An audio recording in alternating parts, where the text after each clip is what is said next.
Saudara-saudariku yang dikasihi Tuhan, Shalom, salam sejahtera untuk Anda semua. Bagaimana kita bisa menjadi berkat bagi sesama?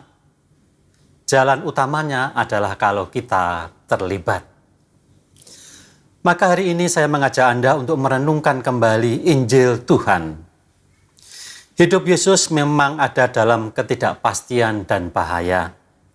Namun dimanapun ia terlibat dengan hidup banyak orang, ia memberi kehidupan kepada banyak orang. Mestinya itu menjadi bagian dari pola hidup kita. Ketika Yesus telah menyeberang Danau Galilea,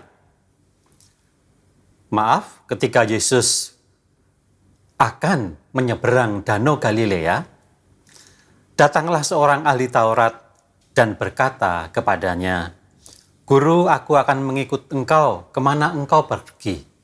Tetapi Yesus berkata, "Serigala mempunyai liang dan burung mempunyai sarang, tetapi anak manusia tidak mempunyai tempat untuk meletakkan kepalanya." Itulah pola hidup Yesus. Ia ada dalam ketidakpastian dan bahaya. Kemudian orang lain berkata kepada Yesus, yaitu seorang dari muridnya, "Tuhan, izinkanlah aku pergi dahulu mengubur ayahku." Tetapi apa kata Yesus kepada muridnya itu? Dia berkata, "Ikutlah aku dan biarlah orang mati menguburkan orang-orang mati mereka." Bagaimana orang mati menguburkan orang mati? Tentu saja bukan demikian maksud Yesus. Orang mati adalah orang yang tidak memiliki pengharapan. Orang yang hidup tetapi terasa mati adalah orang-orang yang tidak memiliki kepercayaan akan hidup kekal. Orang-orang mati adalah orang yang tidak memiliki kepercayaan akan kebangkitan badan.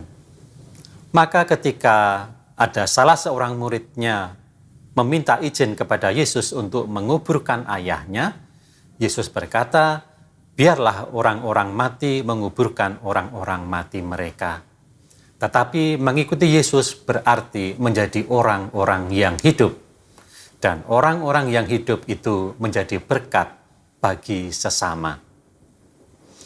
Dan hari ini kita melihat hidup yang demikian, kita temukan dalam Santo Irenaeus, seorang uskup dan martir.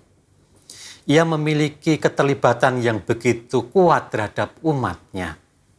Ia hidup dalam ketidakpastian dan dalam bahaya. Namun sebagai uskup dia tidak mempertahankan kuasanya. Ia bahkan rela menjadi seorang martir untuk membela imannya. Ia tidak dikuasai oleh kedudukan dan kuasa sebagai uskup. Ia rela hidup dalam ancaman musuh-musuh gereja Katolik dan akhirnya menjadi martir. Sikap Irenaeus merupakan sikap yang ditimba dari hidup Yesus sendiri yang meyakini bahwa orang harus menjadi terlibat dan mengikuti Tuhan dan menjadi berkat bagi sesama. Maka orang-orang Katolik hendaklah tidak mabuk dengan jabatan dan kuasa. Orang Katolik memberi damai, kebaikan, dan kebajikan bagi sesama. Orang Katolik memang dari dulu dikenal sebagai pembawa damai dan pembawa kemajuan bangsa. Jangan tinggalkan ini. Disinilah letak keterlibatan orang Katolik dalam berbangsa dan bernegara. Orang Katolik tetaplah menjadi berkat bagi bangsa dan negara Indonesia ini. Semoga inilah yang menjadi kekuatan kita dalam terlibat dan menjadi berkat bagi bangsa dan negara Republik Indonesia. Shalom.